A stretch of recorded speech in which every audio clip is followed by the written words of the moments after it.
Setelah Ehud mati, orang Israel melakukan pula apa yang jahat di mata Tuhan. Lalu Tuhan menyerahkan mereka ke dalam tangan Yabin, Raja Kanaan, yang memerintah di Hazor.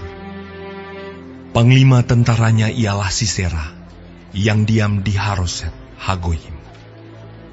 Lalu orang Israel berseru kepada Tuhan, sebab Sisera mempunyai 900 kereta besi, dan 20 tahun lamanya ia menindas orang Israel dengan keras. Pada waktu itu, Deborah, seorang nabiah, istri Lapidot, memerintah sebagai hakim atas orang Israel. Ia biasa duduk di bawah pohon korma Deborah, antara Rama dan Betel, di pegunungan Efraim, dan orang Israel menghadap dia untuk berhakim kepadanya. Ia menyuruh memanggil Barak bin Abinoam dari Kedes di daerah Naftali, lalu berkata kepadanya, "Bukankah Tuhan, Allah Israel, memerintahkan demikian? Majulah, bergeraklah menuju Gunung Tabor dengan membawa 10.000 orang Bani Naftali dan Bani Zebulun bersama-sama dengan engkau. Dan aku akan menggerakkan Sisera, panglima tentara Yabin, dengan kereta-keretanya dan pasukan-pasukannya menuju engkau ke sungai Kison. Dan aku akan menyerahkan dia ke dalam tanganmu." Jawab Barak kepada Deborah, "Jika engkau turut maju, aku pun maju. Tetapi jika engkau tidak turut maju, aku pun tidak maju," kata Deborah. "Baik, aku turut. Hanya engkau tidak akan mendapat kehormatan dalam perjalanan yang kau lakukan ini, sebab Tuhan akan menyerahkan Sisera ke dalam tangan seorang perempuan." Lalu Deborah bangun berdiri dan pergi bersama-sama dengan Barak ke Kedes.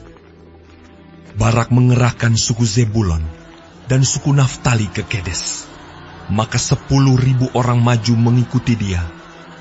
Juga Deborah maju bersama-sama dengan dia. Adapun Heber, orang Keni itu, telah memisahkan diri dari suku Keni, dari anak-anak Hobab ipar Musa, dan telah berpindah-pindah memasang kemahnya sampai ke pohon Tarbantin di Zaanaim yang dekat Kedes.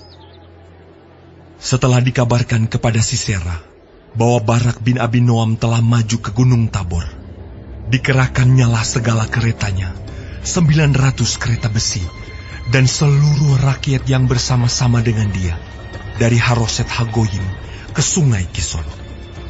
Lalu berkatalah Deborah kepada Barak, "Bersiaplah, sebab inilah harinya Tuhan menyerahkan Sisera ke dalam tanganmu.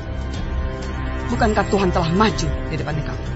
Lalu turunlah Barak dari Gunung Tabor, dan 10.000 orang mengikuti dia. Dan Tuhan mengacaukan Sisera serta segala keretanya, dan seluruh tentaranya oleh mata pedang di depan Barak, sehingga Sisera turun dari keretanya dan melarikan diri dengan berjalan kaki.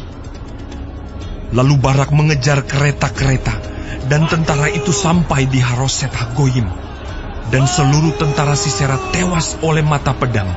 Tidak ada seorang pun yang tinggal hidup. Tetapi Sisera dengan berjalan kaki melarikan diri ke kemah Yael, istri Heber, orang Keni itu, sebab ada perhubungan baik antara Yabin, Raja Hasor, dengan keluarga Heber, orang Keni itu. Yael itu pun keluar mendapatkan Sisera dan berkata kepadanya, "Singgahlah tuanku, silakan masuk, jangan takut."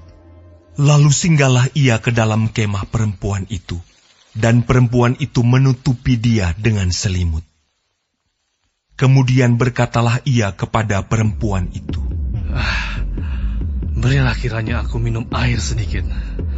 Aku haus."